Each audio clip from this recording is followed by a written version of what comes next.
मधुबन के बाबा, मधुबन के बाबा मुरली वाले, आपका क्या कहना,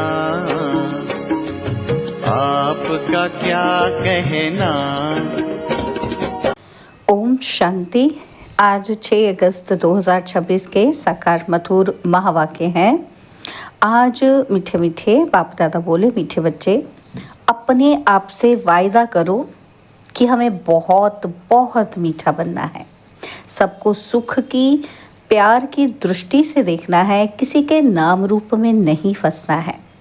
बाबा ने कहा, मीठे बच्चे अपने आप से वायदा करो कि हमें बहुत बहुत मीठा बनना है, सबको सुख की प्यार की दृष्टि से देखना है, किसी के नाम रूप में नहीं फंसना है। बाबा ने आज प्रश्न पूछा कि योग की सिद्धि क्या है, पक्के योगी की निशानी सुनाओ। उत्तर में बाबा ने समझाया, सब कर्मेंद्रियां बिल्कुल शांत शीतल हो जाए, ये है योग की सिद्धि।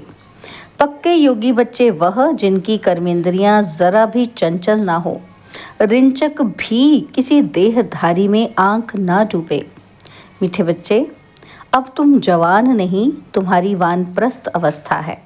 मुरली का गीत है, जाग सजनिया या जाग, नवयुग आया के आया। ओम शांति। मीठे मीठे रूहानी बच्चों ने गीत सुना, इसके अर्थ पर दिल में विचार सागर मंथन करना है और खुशी में आना है, क्योंकि ये है नई दुनिया के लिए नई बातें। ये नई बातें अभी सुननी है। बच्चे अब जानते हैं कि नई दुनिया स्थापन करने वाला कोई मनुष्य नहीं हो सकता। तुम जब ये बातें सुनते हो तो समझते हो ये तो 5000 वर्ष पहले वाली पुरानी बातें हैं, जो फिर नए सिरे सुनाई जाती हैं। तो पुरानी सो नई, नई सो पुरानी हो जाती हैं। अभी तुम जानते हो 5000 वर्ष पहले वाली वही बातें बाबा नई करके सुनाते हैं। बातें वही हैं, किस लिए सुनाते हैं? नई दुनिया का वर्षा पाने के लिए। इसमें ज्ञान डांस करना होता है। भक्ति में भी बहुत डांस करते हैं, चारों तरफ फेरे लगाते डांस करते हैं। ज्ञान का डांस तो बिल्कुल सहज है, उसमें कर्मेंद्रियां बहुत चलती हैं, मेहनत करनी पड़ती है। ये तो सिर्फ अंदर में ज्ञान डांस चलता है। सृष्टि चक्र कैसे फिरता है ये नॉलेज बुद्धि में है, इसमें कोई तकलीफ नहीं है। हाँ, याद में मेहनत लगती है। कई बच्चे फेल हो पड़ते हैं, कहीं ना कहीं गिर पड़ते हैं। सबसे मुख्य बात है नाम रूप में नहीं फंसना है। स्त्री पुरुष कामवश नाम रूप में फंसते हैं ना, तो क्रोध नाम रूप में नहीं फंसाता है। पहले पहले है यह जिसकी बड़ी संभाल करनी है। कोई के भी नाम रूप में नहीं फंसना है। अपने को आत्मा समझना है। हम आत्मा अशरीरी आई थी, अब अशरीरी होकर जाना है। इस शरीर का भान तोड़ना है। नाम रूप में फंसने की बहुत खराब बीमारी है। बाप सावधानी देते हैं बच्चों को। कोई कोई इस बात को समझते नहीं है, कहते हैं बाबा नाहे कैसे करते हैं कि नाम रूप में फंसे हो।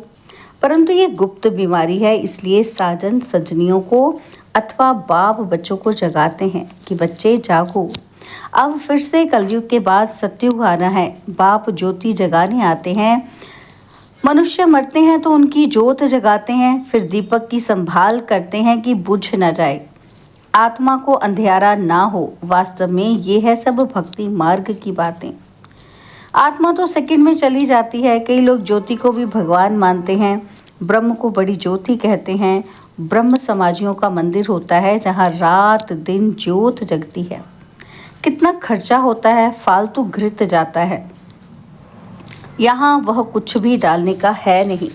याद घृत का काम करती है, याद रूपी घृत है। तो मीठे मीठे बच्चों, ये समझते हैं बच्चे कि नई बात होने के कारण ही झगड़ा होता है। बाप कहते हैं मैं आता हूँ स्वीट चिल्ड्रन के पास, भारत में ही आता हूँ। अपना जन्म देश सबको प्यारा लगता है ना, तो बाप को तो सब प्यारे लगते हैं। फिर भी मैं अपने भारत देश में ही आता हूँ। गीता में अगर श्री कृष्ण का नाम नहीं होता तो सब मनुष्य मात्र शिव बाबा को मानते। शिव के मंदिर में कितने जाते हैं। बड़े से बड़ा मंदिर सोमनाथ का था, अभी तो कितने ढेर के ढेर मंदिर बने हैं। श्री कृष्ण को इतना सब मानते नहीं जितना बेहद के बाप को मानते हैं। तो इस समय तुमको इन जैसी प्यारी वस्तु और कोई है ही नहीं। इसमें साकार की महिमा कोई है नहीं, यह तो निराकार की महिमा है जो अभोगता है। जबकि बेहद का बाप स्वर्ग का रचयिता है, तो उससे स्वर्ग का वर्षा लेने का पुरुषार्थ करना चाहिए ना। आजकल करते करते काल खा जाएगा, बाकी समय थोड़ा है। बाप से वर्षा तो ले लो। जब प्रोब लिखते हैं तो उस समय समझाना भी है। जबकि निश्चय करते हो कि ये बेहद का बाप है, तो बाप से वर्षा लेने का पुरुषार्थ करो, नहीं तो बाहर जाने से झट भूल जाएंगे। बाप तो कल्याणकारी है ना। कहते हैं इस योग से ही तुम्हारे सब दुख 21 जन्म के लिए दूर होने हैं। बच्चियां घर में भी समझाती रहें कि अब सब दुख दूर करने वाले बेहद के बाप को याद करने से ही तमो प्रधान से सतो प्रधान बन जाएंगे। पवित्र तो जरूर रहना पड़े, मूल बात है पवित्रता की। जितना जितना याद में जास्ती रहेंगे तो इंद्रियां भी शांत हो जाएंगी। जब तक योग की सिद्धि पूरी नहीं होती है तो इंद्रियां भी शांत नहीं होती हैं। हर एक अपनी जांच करे कि काम विकार मुझे कोई धोखा तो नहीं देता, कोई चंचलता नहीं होनी चाहिए। अगर मैं पक्का योगी हूं तो यह जैसे कि वानप्रस्थ अवस्था है, बाप को ही याद करते रहना है। बाप सब बच्चों को समझाते हैं कि जब तुम अच्छे योगी बनेंगे, कहीं भी आंख नहीं डूबेगी, तो फिर तुम्हारी इंद्रियां शांत हो जाएंगी। मुख्य है यह जो सबको धोखा देती है। योग में अच्छी रीति अवस्था जम जाएगी तो फिर महसूस होगा कि हम जैसे जवानी में ही वानप्रस्थ अवस्था में आ गए हैं। बाप कहते हैं काम महाशत्रु है, तो अपनी जांच करते रहो। जितना याद में रहेंगे उतना कर्मेंद्रियां शांत हो जाएंगी और बहुत मीठा स्वभाव बन जाएगा। फील होगा कि मैं पहले कितना कड़वा था और अब कितना मीठा बन गया हूँ। बाबा प्रेम का सागर है ना, तो बच्चों को भी बनना है। तो बाबा कहते हैं सबके साथ प्यार की दृष्टि रहे। अगर किसी को दुख देंगे तो दुखी होकर मरेंगे, इसलिए बहुत मीठा बनना है। बाबा कहते हैं मैं रूप बसंत हूँ ना। बाबा से कितने अमूल्य ज्ञान रत्न मिलते हैं जिससे तुम झोली भरते हो। वो लोग फिर शंकर के आगे जाकर कहते हैं भर दे झोली। उनको ये पता ही नहीं है कि शंकर झोली भरने वाला नहीं है। अभी तुम समझते हो ज्ञान सागर बाबा हम बच्चों की ज्ञान के रत्नों से झोली भरते हैं। तुम भी रूप बसंत हो। हर एक की आत्मा रूप बसंत है। अपने को देखते रहो कि हम कितना ज्ञान रत्न धारण कर और ज्ञान डांस करते हैं अथवा रत्नों का दान करते हैं। सबसे अच्छा रत्न है मनमना भव। बाप को याद करने से बाप का वर्षा पाते हो। जैसे बाबा में ज्ञान भरा हुआ है, वैसे बाप बैठ बच्चों को आप समान बनाते हैं। गुरु लोग भी आप समान बनाते हैं। ये है बेहद का बाप जिसका रूप बिंदी है। तुम्हारा भी रूप बिंदी है। तुमको आप समान ज्ञान का सागर बनाते हैं। जितनी धारणा करेंगे कराएंगे वह समझे हमारा ऊंच पद है। बहुतों का कल्याणकारी बनेंगे तो बहुतों की आशीर्वाद मिलेगी। बाप भी रोज सर्विस करते हैं ना, तो ये गुलजार बच्ची है कितना मीठा समझाती है, सबको पसंद आता है। दिल होती है ऐसी ब्राह्मणी हमको मिले। अब एक ब्राह्मणी सब जगह तो नहीं जा सकती है, फिर भी बाबा कहते हैं जो समझते हैं कि मैं अच्छा समझाती हूँ तो उनको ऑल राउंड सर्विस करनी चाहिए। आप ही शौक होना चाहिए कि मैं सेंटर्स पर चक्कर लगाऊं। जो समझते हैं कि मैं बहुतों का कल्याण कर सकती हूँ, मेरी अच्छी खुशबू निकलती है, तो शौक होना चाहिए। 10-15 दिन जाकर सेंटर्स के चक्कर लगाऊं। एक को देखकर फिर और भी सीखेंगे। जो करेगा सो पाएगा। ये सर्विस बहुत कल्याणकारी है। तुम मनुष्यों को जिये दान देते हो, ये बड़ा उत्तम ते उत्तम काम है। धंधे वाले भी युक्ति से टाइम निकाल सर्विस पर जा सकते हैं। सर्विसेबल को तो बाप प्यार भी करेंगे, परवरिश भी करेंगे। जिनको सर्विस का शौक होगा वो सर्विस बिगड़ रह नहीं सकेंगे। बाप मदद भी करते हैं ना। बच्चों को बहुत रहमदिल बनना है। बेचारों की बहुत दुखी जीवन है। तुम जिये दान देते हो। किसी को विनाशी ज्ञान रत्नों का दान करना, इन जैसा सर्वोत्तम ज्ञान दान कोई है ही नहीं। बहुत रहमदिल बनना है।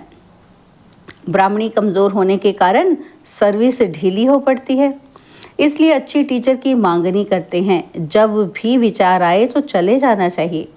बाबा कौन सा सेंटर ठंडा है, हम जाकर चक्कर लगा आएं। प्रदर्शनी के चित्र भी हैं, चित्र पर जास्ती अच्छी रीति समझेंगे। ख्याल चलाना चाहिए कि हम सर्विस कैसे बढ़ाएं। बाप भी सबका जीवन हीरे जैसा बनाते हैं। तुम बच्चों को भी सर्विस करनी है। वंदे मातरम गाया जाता है परंतु अर्थ नहीं समझते हैं। पतित मनुष्यों की अथवा पृथ्वी आदि की कभी वंदना नहीं की जाती। यह तो 5 तत्व हैं, उनकी क्या वंदना करेंगे। 5 तत्वों से बना हुआ शरीर है तो शरीर की पूजा करना हो गई बुद्ध की पूजा। शिव को तो शरीर है नहीं, उनकी पूजा है सबसे उत्तम, बाकी है मध्यम। आजकल तो मनुष्यों को भी पूजते रहते हैं, वो है पतित। महान आत्माएं तो देवताएं होते हैं, सन्यासियों से ये जास्ती पवित्र हैं।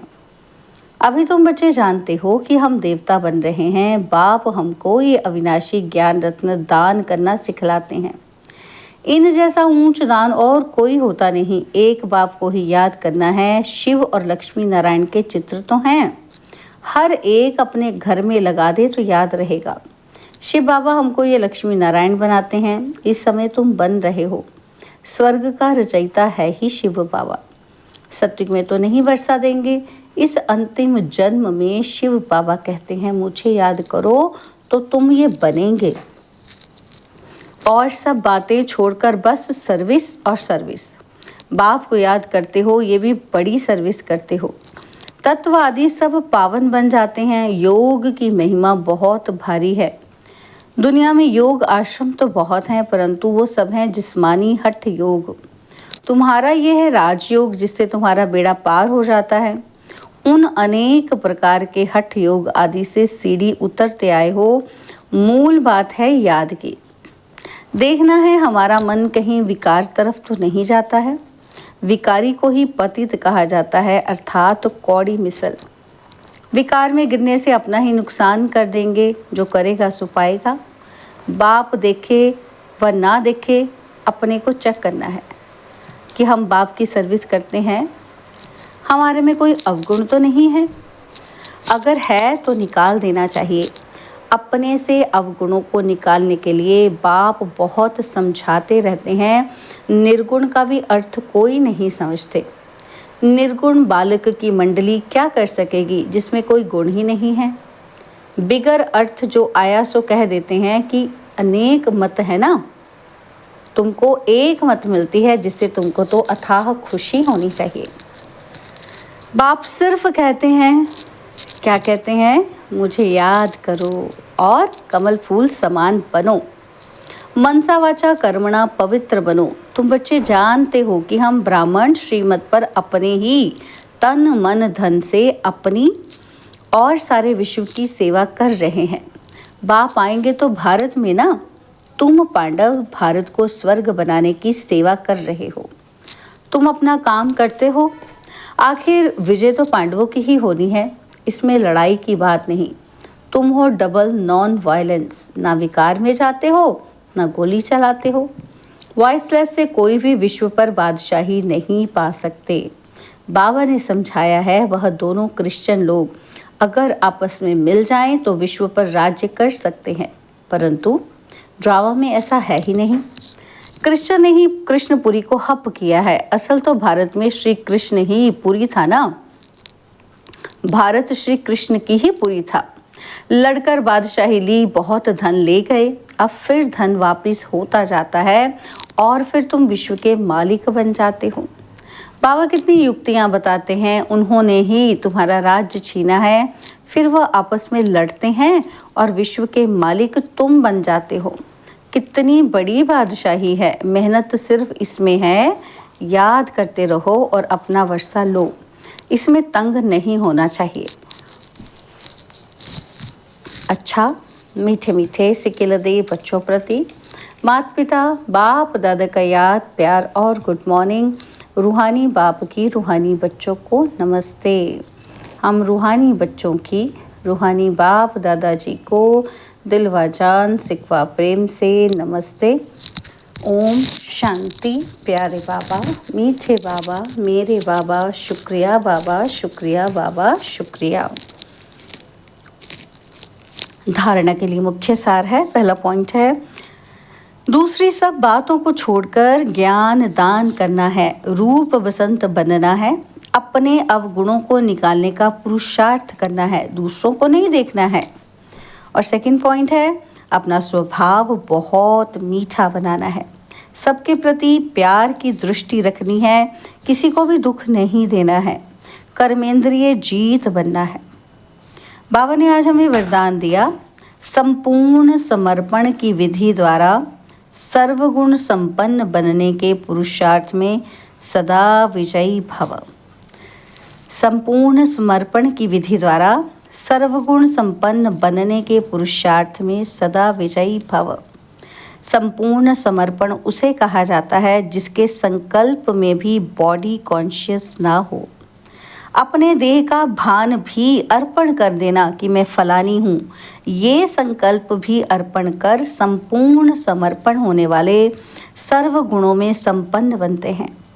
उनमें कोई भी गुण की कमी नहीं रहती। जो सर्व समर्पण कर सर्व गुण संपन्न व संपूर्ण बनने का लक्ष्य रखते हैं, तो ऐसे पुरुषार्थियों को बाप दादा सदा विजयी भव का वरदान देते हैं।